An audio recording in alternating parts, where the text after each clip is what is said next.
Vážení členové zastupitelstva města, dámy a pánové, vítám vás na dnešním zasedání zastupitelstva města Knížbek nad Ohří, které je v letošním roce poslední, když nebude něco mimořádného, a proto jsme se jí dovolili drobné občerstvení, tak aby to probíhalo, jak se říká, ve vánoční náladě, v pohodě, které bylo samozřejmě na tuto dobu a místo řádně svoláno. Úvodem si dovolím si vás upozornit, že z celého průběhu zasedání zastupitelstva města je pořizován videozáznam, který je po anonymizaci osobních údajů zveřejňován na webových stránkách města. Konstatuji, že je zde přítomno 12 členů městského zastupitelstva, což je nadpoloviční většina všech jeho členů. Omluveni jsou písemně Jiří Dreisaitl a pan Hanzel, ty další buď přijdou a nebo se za to omluvit. Zastupitelstvo města je tedy usnášení schopné a dále, že ověřovatele zápisu z minulého zasedání 30.10.2024 pan Milan Bodecký a Václav Todt podepsali vyhotovený zápis čímž potvrdili jeho správnost a úplnost. Jeho originál je k nahlédnutí u zapisovatele. Pro dnešní jednání navrhuji 3 členy návrhové komise: Štěpánku Neubergovou, Ivana Chutiše a Ivetu Škodovou. 2 ověřovatele zápisu, Martinu Žovčínovou a Tomáše Svobodu, a jako zapisovatelky průběhu zasedání určuji paní Hámorovou a paní Žilinovou. Prosím, jestli máte nějaký odlišný návrh nebo nějaký návrh na doplnění. Nikoho nevidím, takže přejdeme k hlasování. Kdo je pro? 12 pro. 12 pro, nikdo proti, nikdo se nezdržel. Děkuji vám. Vážené členky a členové zastupitelstva, pro dnešní jednání je navržen a v pozvánce byl uveden program, který má 8 bodů, z toho 7 je materiálu a 8 je diskuze. Proto vás nyní žádám o vaše vyjádření k tomuto návrhu, jestli má někdo něco na doplnění nebo na změnu. Nikoho nevidím, takže nechám hlasovat o dnešním programu. Kdo je pro navržený program? 12 pro.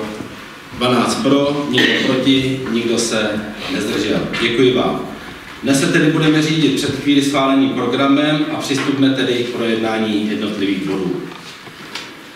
Upozorňuji na skutečnost, že k každému bodu mají v souladu s jednacím řádem právo vyjádřit se občané, poté probíhá rozprava zastupitelů a po jejím ukončení se hlasuje o navrženém usnesení či navržených usneseních. Jak vyjádření občanů, tak rozprava zastupitelů se řídí příslušnými ustanoveními jednacího řádu zastupitelstva města. Tedy zejména, že se k přednesení příspěvku hlásí zdvižením ruky, že se slovo uděluje v pořadí, v němž se přihlášení hlásí, že příspěvek musí směřovat k věci a jeho doba je omezena 3 minutami a počet vystoupení je omezen na 2 ke každé věci.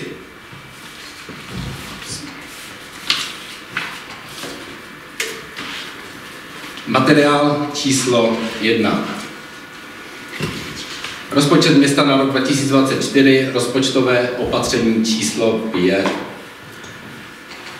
Rozpočtové příjmy se snižují o 114 410 korun a je to o vratku nedočerpané dotace na volby do Senátu České republiky a zastupitelstev krajů a v dané výši 114 410 korun. Vždycky dané ministerstvo posílá finanční částku s nějakou rezervou a samozřejmě tam nemůže být dočerpána, protože se všechno precizně vlastně kontroluje a dané finanční prostředky jsou konkrétně na dané věci, takže se vždycky tato, dá se říct, rezerva musí vrátit. To je za mě k materiálu číslo 1 vše a co ještě vlastně důležité, to doplním. Zaplnění přebytku z minulých let se nemění a změna stavu na bankovních účtech po úpravě činí 35 686 910 korun. Jelikož nemáme občany, takže předám slovo rovnou vám zastupitelům. Poprosím Štěpánku Neubergovou.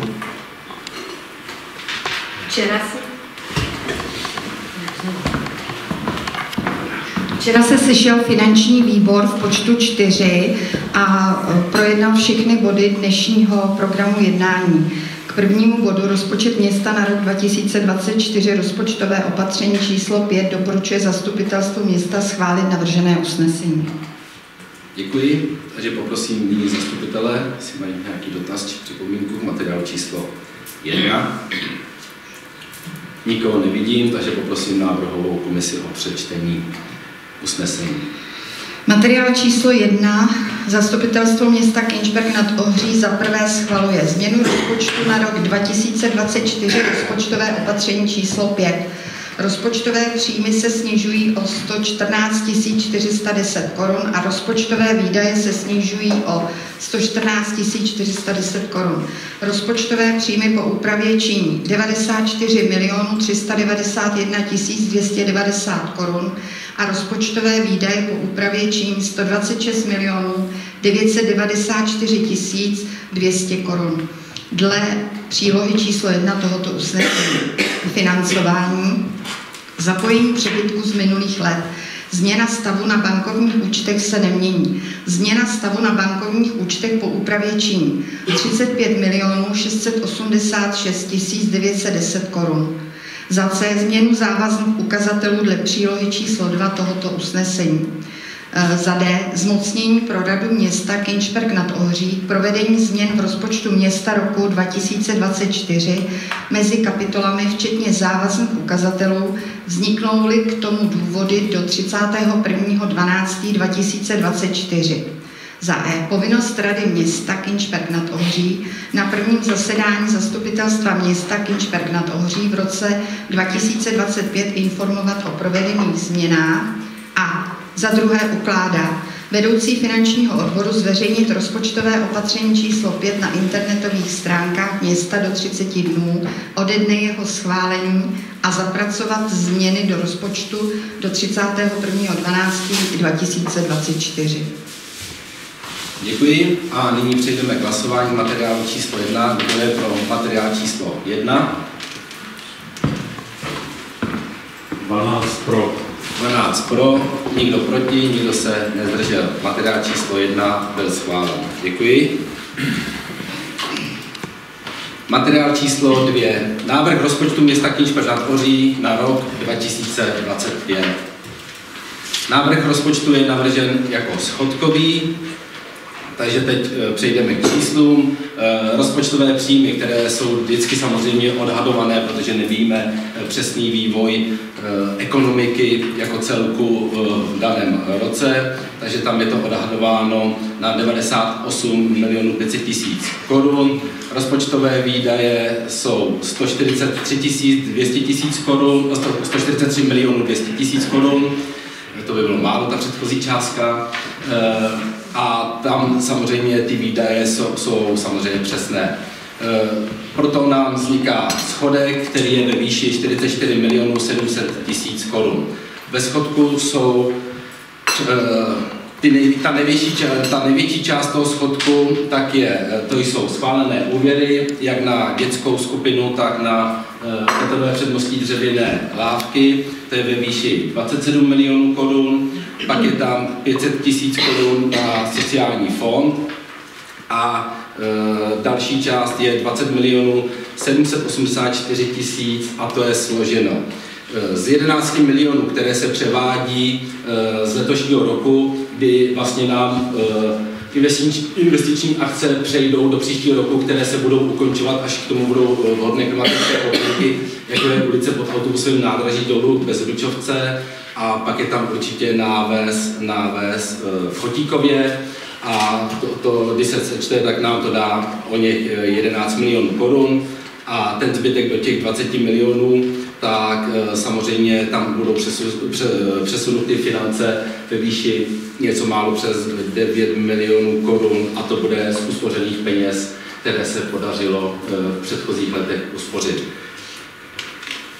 Jinak, jak bylo v předchozím materiálu, na účtech máme téměř 36 milionů, které se neustále zvyšují, protože je to na účtu spořící.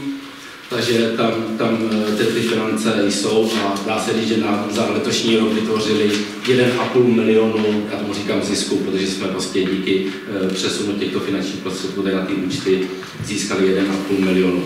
Takže finančních prostředků máme v celku dost, takže se schodku nemusíme bát. Když ještě rozklíču důležité ukazatele v jednotlivých organizacích městských, tak je tam navýšeno oproti minulým roku. Základní umělecká škola, tam je zapotřebí udělat střecha a toalety, to je 1,8 milionů korun. Pak je tam navýšení u základní školy, tam je zapotřebí elektronický systém na obědy, takže tam je navýšeno 250 000 korun. U sboru dobrovolných hasičů tam je předfinancování nové cisterny, ta téměř 20letá už má, já se říká, nárok jít do toho technického důchodu, protože tam ta hloubková koroze a už je tam není takzvaný otazník v technické kontrole, takže tam je důležitá tady ta obměna. Jinak si myslím, že v každé jiné organizaci je pouze navýšení o mzdy, sociální, zdravotní a o nějaké detaily, které nejsou tak zásadní. Takže to jsou důležité ukazatele. Nyní předám slovo občanům, ne, ty tady nejsou, takže poprosím finanční výbor zástupní Štěpánku Nymbergovou. Finanční výbor se podrobně zabýval tímto návrhem a po velké diskuzi všichni členové doporučují zastupitelstvu města schválit navržený rozpočet na rok 2025. Děkuji a nyní předávám slovo vám zastupitelům, takže se můžete i podrobně samozřejmě ptát na návrh rozpočtu s tím, že doufám, že jste dostali rozpočet dřív, než tomu bylo v předchozím roce. My jsme ho odesílali, myslím, že hned v pondělí, že snad 21.11. Takže snad jste měli dostatek času na to nastudovat, protože je to poměrně nejenom složitý, ale je tam hodně položek a hodně věcí, které se vzájemně doplní nebo protínají. Takže předávám slovo zastupitelům, prosím. Prosím, pan Klíma. Já jsem se jenom chtěl zeptat, já jsem tam v rozpočtu viděl navýšení na obnovu nebo nákup výpočetní techniky, co se týká toho, a je to ve výši, mám pocit, 1 milionu. Tak jestli na to bude výběrové řízení, nebo jakým způsobem, jsme o tom tady nebavili. Tak, mikrofon. Teď prosím zopakovat. Takže ještě jednou, pardon. Osvítě. Dobrý. V rozpočtu je obnova a nákup IT techniky, Městský úřad správa majetku, a je to tam v jedné položce ve výši 1 milionu. Není na to, bude vypsaný výběrový řízení? Určitě, no. To se týká komplet všech výpočetní techniky? Já předám slovo tajemníkovi, ale jedná se o všechny počítače vlastně na celém úřadu, na radnici, ale říkám, předám slovo panu tajemníkovi, ten to určitě vysvětlí podrobněji a preciznější. Dobrý večer, jenom ve zkratce asi všichni víte, že v říjnu 2025 končí podpora operačního systému Microsoft Windows 10. My samozřejmě musíme na to reagovat trošku s předstihem. Část výpočetní techniky máme, jak na většině úřadů jsou ještě Windowsy 7, které se tváří jako desítky. Ten milion není jenom na počítače, samozřejmě my si děláme buď poptávkový řízení podle toho, kolik to bude v té absolutní hodnotě bez DPH, průzkum trhu. Každopádně ještě nás čeká nový firewall. Asi taky víte, že z obec jako rameno veřejné správy jeho se bude týkat NIS-2, ochrana dat proti kybernetickému útoku a podobně. Takže ještě to, a to jsou řádové 100 000. Takže ono tam je v tom milionu je všechny ty. Potom nás čeká nový kamerový server zřejmě, protože ten stávající na ten kamerový systém už asi nestačí, takže to je jenom globálně shrnuto. To není, že budeme kupovat 19 počítačů za 1 milion, to tak není samozřejmě. asi víme, kolik stojí dneska technika, že víceméně na tom je ten software dražší než to železo. Takže jestli to stačí takhle? Jo, zatím jo, to se vidí v průběhu. Software tam je zvlášť, teda jako v položce 200 000. Děkuji za dovysvětlení, takže poprosím ještě pana Klímu, jestli má dotaz.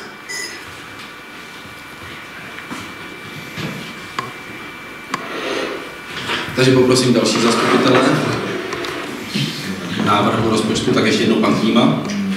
Takže já ještě k rozpočtu, když jsem sledoval ty výdaje nebo něco, teď jsem se bavil s paní Kocovou, co se týká plateb za nepedagogické pracovníky. Nějak jsem to tam nenašel, říkala, že teprve se čeká samozřejmě, ale aby jsme na to, nějaká ta rezerva tam nikde nebyla, nebo já nevím, kde to tam je. My samozřejmě čekáme, jak to dopadne, a rezervu máme v ušetřených financích, kdy nám paní ředitelka i samozřejmě s dalšíma ředitelkama spočítali, kolik nás to bude stát. Tak my máme teď položku za celý rok všech neučitelských pracovníků a tam je to něco málo přes 7 milionů korun za celý kalendářní rok. Ale teď samozřejmě my nevíme, jak to ještě dopadne, protože vím, že některá uskupení ve vládě vlastně bojují za to, aby se stát i nějakýma procentama podílel tady na tom, ale my teď nevíme, kolik to je a kolik to bude. Ale tu rezervu máme na spoření financích, takže i přesto, že to je taková poměrně velká rána za mě, tak jsme na to připraveni, bohužel. A ještě nechám doplnit pana tajemníka technickou. Ještě jednou dobrý večer. Platby za nepedagogické pracovníky mám celkem čerstvé informace z kraje ze včera. Pokud by, zatím je to podmíňovací způsob, ta povinnost přešla na obce, tak je to nejdříve od 1.9.2025. Na začátku příštího roku by měl stát z nějaké rezervy na to vyčlenit peníze. A pokud to tak bude, tak zřejmě nás se to bude týkat nejdříve za rok 2026. Jo. Ale to je všechno ve hvězdách, příští rok jsou volby, tak uvidíme, jak to celý dopadne. Protože tam jsou tlaky z různých stran, aby se to nepřenášelo, ta zátěž na města a podobně. Takže je to ještě věcí diskuze a my jsme na to připraveni a uvidíme, jak to celý dopadne. Děkuji. Děkuji za doplnění.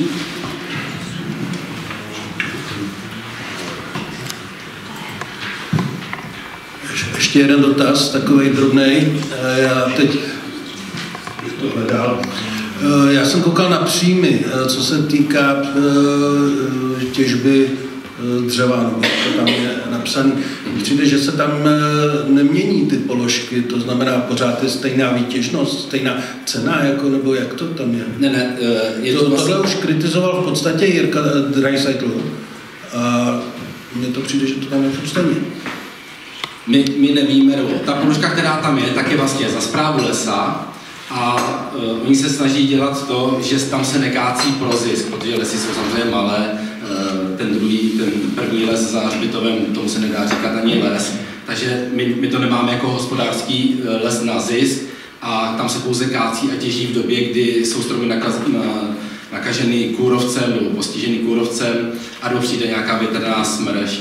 Takže tam ta položka je stejná pro každý rok, pro tu správu a jestliže tady k tomu dojde v následném roce, tak samozřejmě vytěžené dřevo se prodá a my to pak máme v příjmech. Já nevím, jestli paní Kocová má číslo v letošním roce, takže před nás paní Kocová, jestli nás... Dobrý večer. Jestli mi nám dala informaci. Já jenom k tomu, do příjmu dáváme předpokládaný podle těžebního plánu příjmy, takže ty necháváme po domluvě s Lesy České republiky a s majetkovým odborem výši 250 000 korun. A třeba za loňský rok ty příjmy z těžby dřeva dělaly 812 000 korun. Ale předpoklad necháváme v tom dané, jako ve stále stejné výši, které jsou v tom těžebním plánu jakoby naplánované. Jo. Děkuji za doplnění.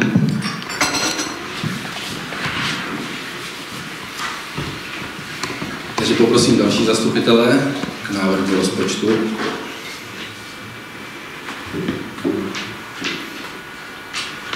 Nikoho nevidím, takže poprosím návrhovou komisi o představení usnesení. Materiál číslo 2.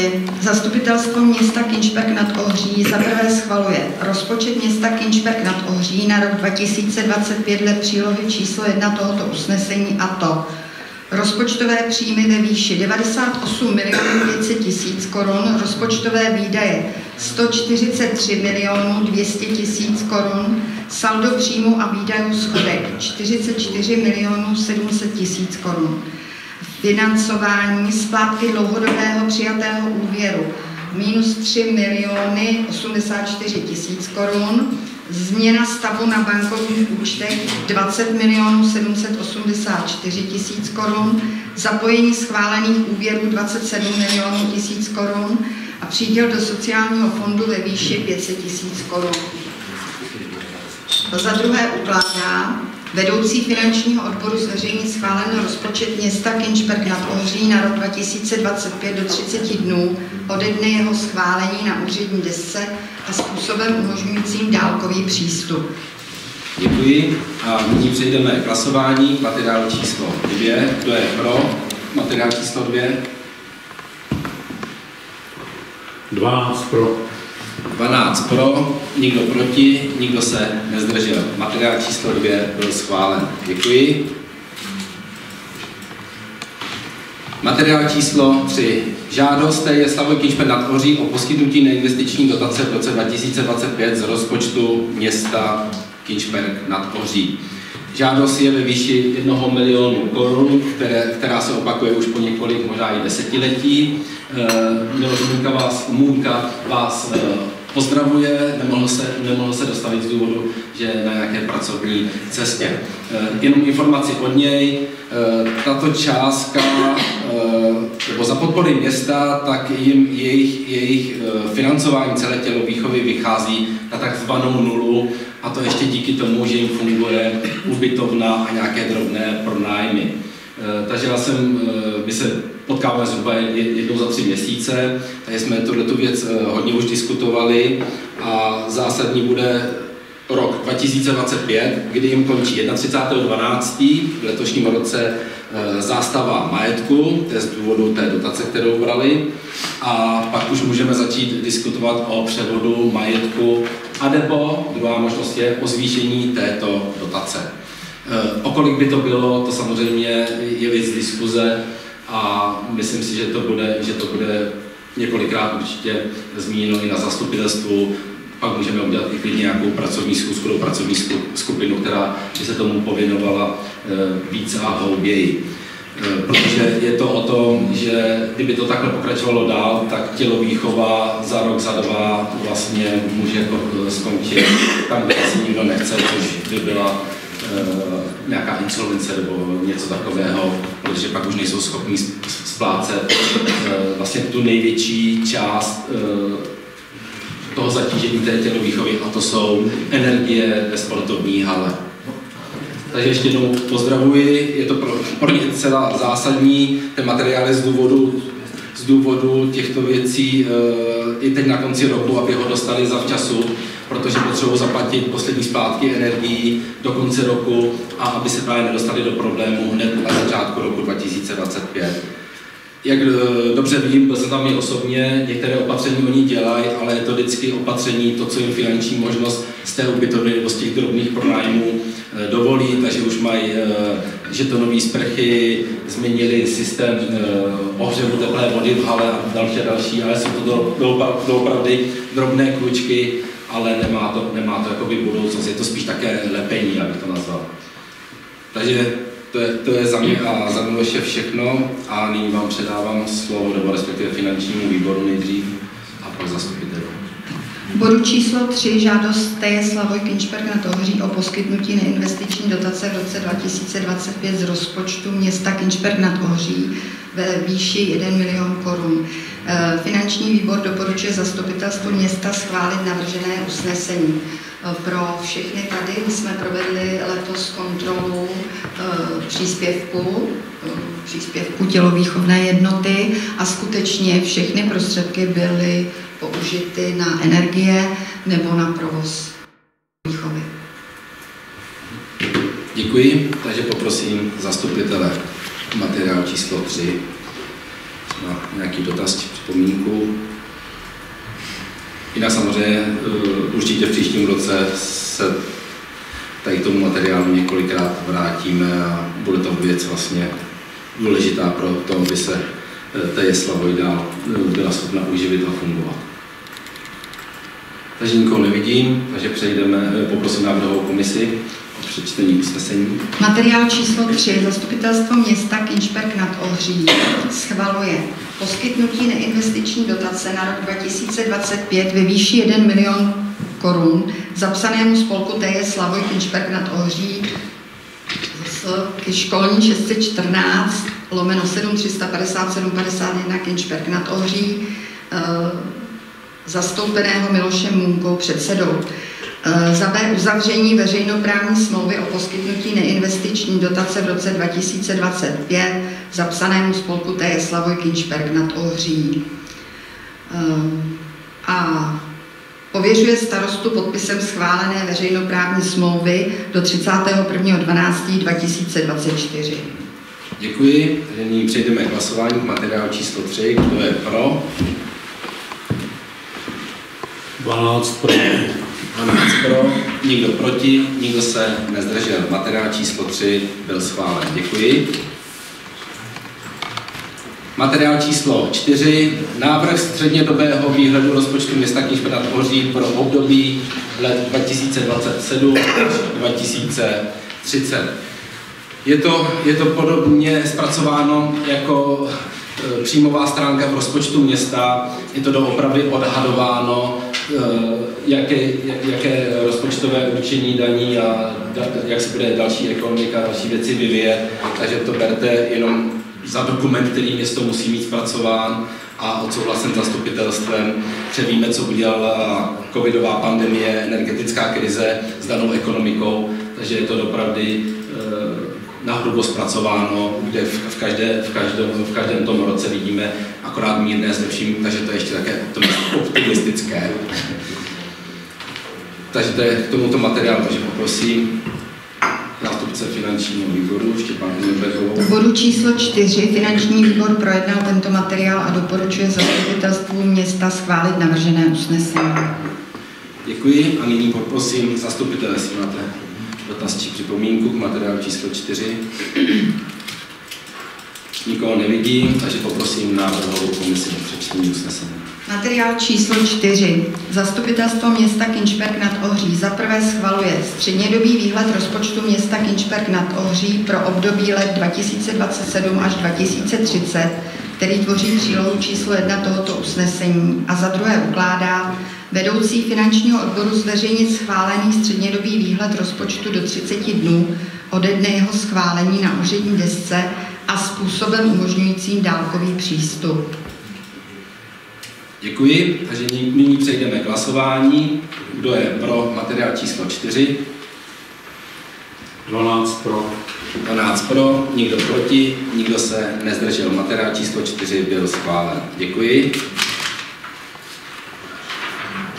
Materiál číslo 5. Dodatek číslo 1 k úvěrové smlouvě zázemí pro dětskou skupinu na parcelní číslu 1195/22 v katastrálním území Kinčberg nad Ohří. Jedná se o dodatek ke smlouvě v dětské skupině. My jsme 15.11. předali staveniště a my bychom teď potřebovali výše uvedený úvěr už vlastně čerpat buď teď v prosinci, anebo hned v lednu 2025.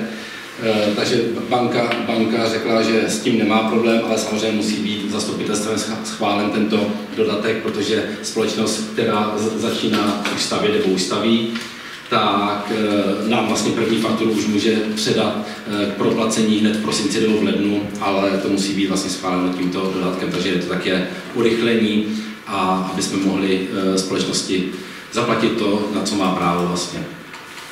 Takže to je celý tento dodatek. Jinak na konci vlastně roku 2025 by měla být stavba už hotová. pak už přijde jenom kolaudace do vybavení a ve 3. měsíci 26 už by měla být vlastně dětská skupina zaregistrována, takže v září 26 už by mohla být v provozu. To je taková informace k této stavbě. Takže to z důvodu, aby se mohli začít proplácet faktury, nic jiného nejde. Takže poprosím finanční výbor. Finanční výbor projedná tento dodatek číslo 1 k úvěrové smlouvě a doporučuje zastupitelstvu města schválit navržené usnesení. Děkuji. Nyní poprosím zastupitele. Dotaz či připomínku, materiál číslo 5.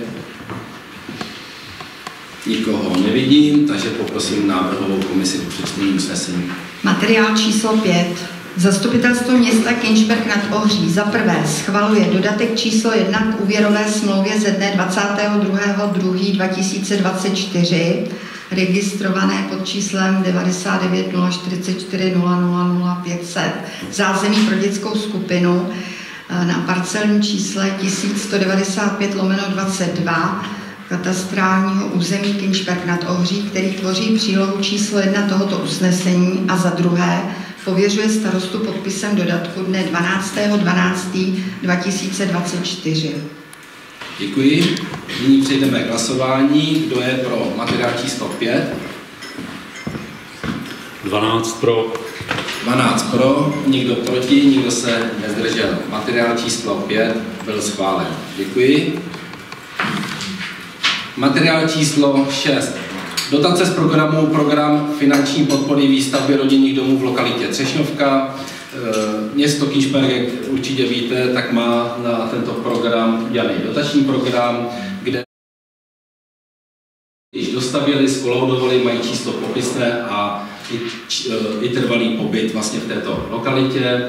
A nyní nás žádají z našeho vlastně dotačního programu o finanční prostředky, na které mají samozřejmě nárok, a je to 261 777 korun. Je to vlastně 30% skupní ceny pozemku.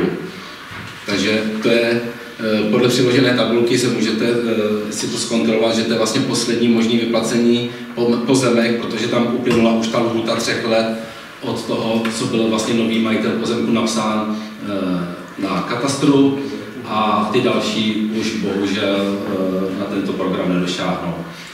Ze zbytku finančních prostředků, který nám vlastně zbydou v České národní bance, tak ty budou použitý na vyasfaltování této ulice, tak aby to měli celé, tak jak si to zaslouží mít, přezaplatili nějakou částku za pozemky, tak aby to bylo se vším všude. Takže ten zbytek, a samozřejmě bude tam muset být ještě něco doplaceno, ale to budeme mít až v investicích v únoru ke schválení, takže tam se to určitě, tam se to dozvíte, kolik bude muset být doplaceno na to, aby jsme to vyasfaltovali. Takže to je k materiálu číslo 6 z mého pohledu vše, takže poprosím finanční výbor. Finanční výbor projednal také tento materiál a doporučuje zastupitelstvu města schválit navržené usnesení. Děkuji. Nyní poprosím zastupitele, jsme dotaz materiál číslo 6. Nikoho nevidím, takže poprosím návrhovou komisi o přečtení usnesení. Materiál číslo 6. Zastupitelstvo města za prvé schvaluje uzavření veřejnoprávní smlouvy o poskytnutí finanční podpory výstavby rodinných domů v lokalitě Třešňovka z rozpočtu města Kinčberg nad Ohří mezi městem Kinčberg nad Ohří a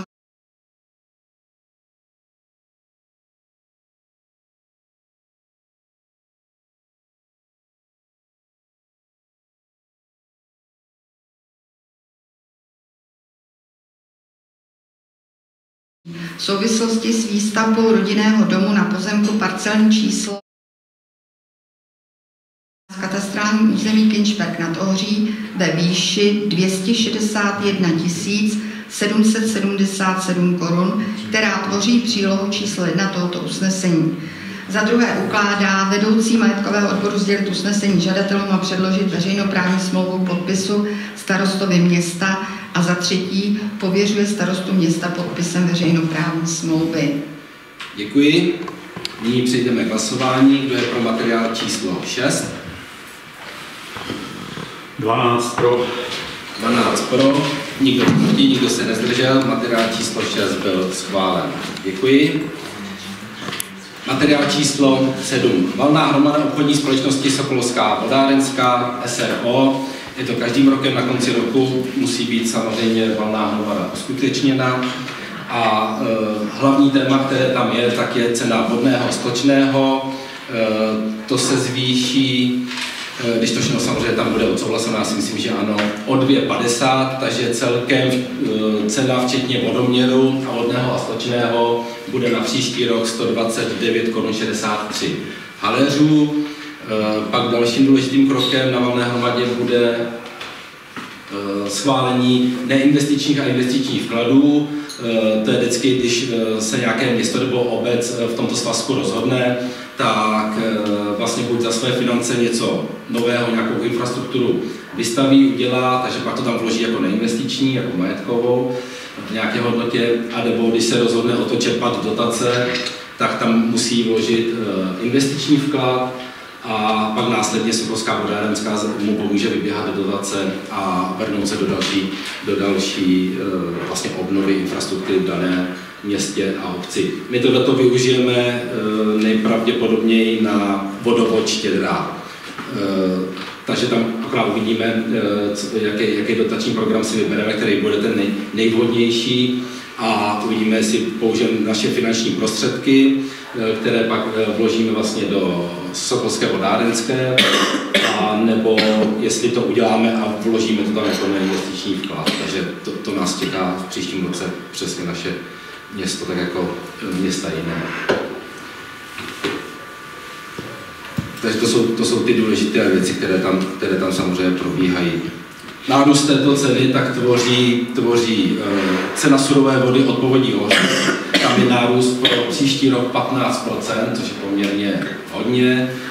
Energetika jako taková je tam už stabilizována, takže tam ta energie už do toho moc nemluví. A pak další tvorbu té ceny dělají výměna důležitých filtrů a cenový nárůst u chemických věcí, které jsou potřeba na úpravu vody, tak aby byla v dané kvalitě vlastně distribuována do města a obcí Sokolovska. Takže to jsou taky největší věci, které to ovlivní.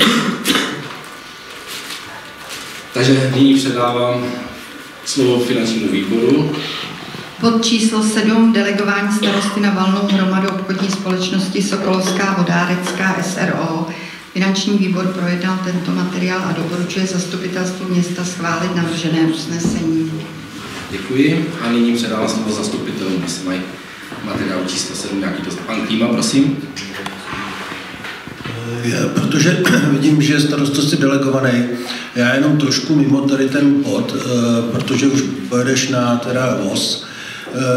Já kolikrát, když chodím dole kolem čističky, tak opravdu to tam smrdí, teda jako dost, nesmrdělo to tak jako v poslední době, když já tam projíždím, tak jestli to tam s nikým neprobrat, protože mně přijde, že ty lidi, co tam bydlejí, nebo i škola, tak jako je docela, je to musí omezovat. Určitě, protože já vím, že už jednou ten dotaz byl na zastupitelstvu, tak jsem ho samozřejmě tam zmínil a oni jeden krok udělali, to byl důvod po té, co se vlastně napojili Dolní Pochlovice na tuto čističku, takže tam měli nějaký, já řeknu, technologický problém, takže ten vyřešili. A teď jsem to zrovna panu Urbanovi taky volal řediteli, že to je znova vlastně, takže teď se bude provádět zase kontrola této technologie a je to otázka jenom, jestli to je zase technologií nebo změnou tlaku, protože to se taky někdy stává, když se mění tlak, tak někdy ten nevhodný puch vylítne z toho ven. Ale tam to předtím, jak jste zmínil na předchozích zastupitelstvech, tak to bylo vlastně, že ta technologie nebyla asi vhodně na to nastavená, že tam přišlo samozřejmě odpad z celých Dolních Pochlovic. Takže určitě to zmíním, děkuji za informaci. Tady poprosím další zastupitelek, materiál číslo 7. Nikoho nevidím, takže poprosím návrhovou komisi o přečtení usnesení. Materiál číslo 7. Zastupitelstvo města Kinšperk nad Ohří podle paragrafu 84 odstavec 2 písmena F zákona číslo 128/2000 sbírky o obcích, obecní zřízení ve znění pozdějších předpisů, deleguje na jednání valné hromady společnosti Sokolovská vodárenská SRO se sídlem v Sokolově Jiřího Dimitrova 1619 které se uskuteční dne 13.12.2024 od 10:30 hodin v Kulturním domě v Březové. Valná hromada bude jednat o těchto záležitostech. Zahájení volba orgánů valné hromady, zpráva jednatelů společnosti o podnikání činnosti společnosti o majetku, příjmech a výdajích za období od 1. ledna 2024 do 30. září 2024, projednání a schválení výše vodného a stočného pro rok 2025, projednání a schválení plánu investic pro rok 2025, projednání a schválení nové výše pachtovného pro období od 1.1.2025 dle smlouvy o pachtu a provozování uzavřené se společností Vodárna Sokolovsko s.r.o. Projednání a schválení rámcové dohody o transakci uzavřené s městem Sokolov a se společností Vodárna Sokolovsko s.r.o. Rozhodnutí o zvýšení základního kapitálu společnosti převzetím vkladové povinnosti města Habartov ke zvýšení jeho vkladu, a to peněžitým vkladem města Habartov s nepeněžitými vklady měst Habartov, Nové Sedlo, Sokolov, obcí Libavské údolí, Staré Sedlo a Stříbrná, a o částce, o kterou se zvyšuje základní kapitál společnosti, a o lhůtě pro převzetí a splnění vkladové povinnosti. Rozhodnutí o vrácení rozdílu mezi cenou nepeněžitých vkladů společníků Habartov, Nové Sedlo, Sokolov, Libavské údolí, Staré Sedlo a Stříbrná určenou znaleckým posudkem a výší vkladů těchto společníků. Informace o dceřiné společnosti Vodárna Sokolovsko s.r.o. Jako zástupce společníka společnosti Sokolovská vodárenská s.r.o. pověřuje starostu města pana Marka Matouška. V případě, že by se této valné hromady nemohl starosta zúčastnit, bude město zastupovat místo starostka paní Jana Tomsová. Děkuji a nyní přejdeme k hlasování o materiálu číslo 7. Kdo je pro materiál číslo 7? 12 pro. 12 pro, nikdo proti, nikdo se nezdržel. Materiál číslo 7 byl schválen. Tak, materiál číslo 8, respektive bod číslo 8, diskuze. Na začátku diskuze bych vás chtěl pozvat, protože, jak se říká, nebo jak víme, máme adventní čas a Vánoce a vánoční svátky, takže vánoční koncert s kapelou Šarkání, je to v kostele na Nebezití Panny Marie, v našem kostele, 22.12. Pak je vánoční setkání s vedením města s občany, to je u kostela 24.12. od 2 hodiny odpoledne. Pak je novoroční setkání v parku u kostela 1.1.2025, taky v podvečer. Pak je další koncert, novoroční koncert Roháči 5.1.2025 v tom samém kostele. A tímto bych vám chtěl samozřejmě popřát klidné a příjemné vánoční svátky, Vánoce, a když jsme se neviděli, tak do nového roku co nejvíce štěstí a, jak se říká, vykročit tou správnou nohou. Takže to je za mě všechno v diskuzi a nyní vám předávám slovo, jestli máte nějaký dotazy, informace nebo podněty. Pan Týma, prosím. Koukám, že dneska jenom já diskutuji. Já jsem se jenom chtěl zeptat starosto ohledně lékárny, protože kromě jiného v tom rozpočtu tam byl nějaká položka menší. Jak to vypadá s tou lékárnou? Protože taky lidi se mě ptají a vzhledem k tomu, co proběhlo v televizi, mám pocit, že v minulém měsíci, teď nevím, že ty malé lékárny nějak nechtějí dotovat nebo kýho frasa, tak jsem se chtěl zeptat, jak to vypadá teda v Kynšperku. Já si myslím, že to vypadá dost bledě asi.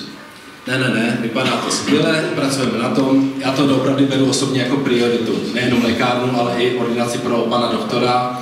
A teď ještě nám do toho skočila jedna ordinace a pan doktor a doktorka by chtěli mít oční ambulanci přímo jako ordinaci. Takže nám teď ještě k tomu přiskočila jedna ordinace navíc. Bude to v té samé budově pod knihovnou. Takže jak já teď už lidem sděluji, takže to je vlastně taky budoucí zdravotní středisko, kde to budeme vlastně všechno dávat do takového centrálního zázemí.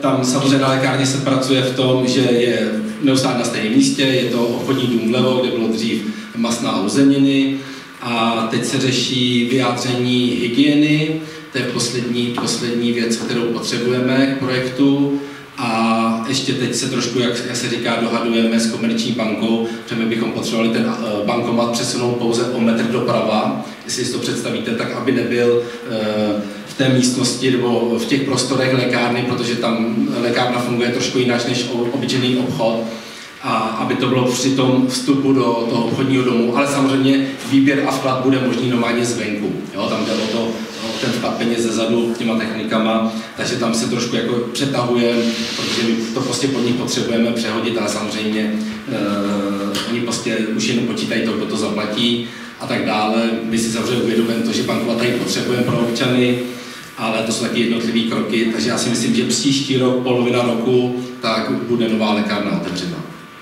A ono vlastně souběžně s tím běží ta ordinace, akorát je tam přeskočila ještě ta druhá ordinace, takže tady v tom se doopravdy pracuje na maximum. Tady poprosím další zastupitele, dotazy nebo připomínky. Jo. Tak já předám slovo panu tajemníkovi, než si rozmyslíte dotazy. Ještě jednou dobrý večer, vážení zastupitelé, chtěl bych informovat, že v průběhu prosince ledna nebo na přelomu prosince ledna budeme zprovozňovat nové webové stránky města a toho se týká i nový přístup pro materiály jednání zastupitelstva a rady. Poprosil bych, jestli byste nám nezrevidovali vaše mailové adresy. Pokud by byla nějaká změna, pošlete to cestou paní Hámarové sekretariat@kinsperk.cz a ten systém bude takový, že budeme na jiném úložišti, vy dostanete link k připojení individuální a přes něj se připojíte. Já předpokládám, že do prvního zastupitelstva příští rok ještě stihneme udělat nějakou testovací verzi, to znamená, že vám tam něco dáme, vy se přihlásíte a dáte nás zpětnou vazbu, funguje nebo nefunguje. Jenom abyste s tím počítali, že to bude jinak už na příští zastupitelstvo. Nevím, jestli to bude složitější nebo jednodušší, bude to jinak prostě, ale no, zkusíme ten zazipovaný soubor vám tam dát, abyste nám pak řekli, jestli vám toho funguje nebo ne. Děkuji.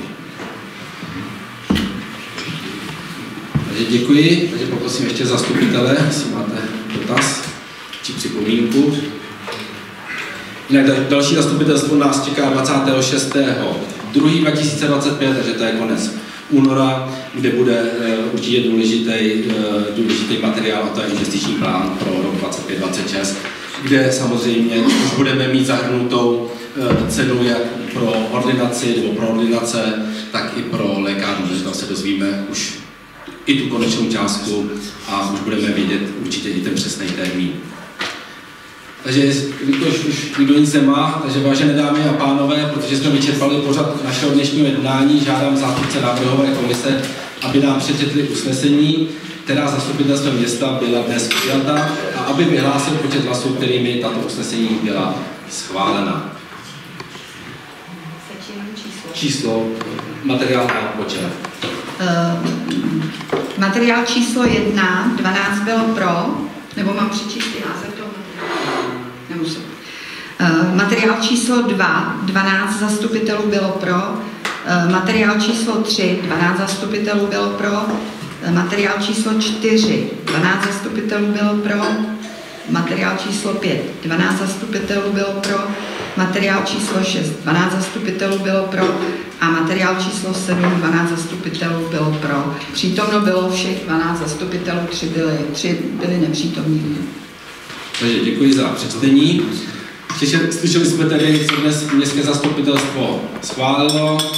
Vážení zastupitelé, přítomní hosté, kteří tady nejsou, takže vážená paní vedoucí finančního a pane tajemníku, děkuji vám za účast na dnešním jednání, které tímto končí.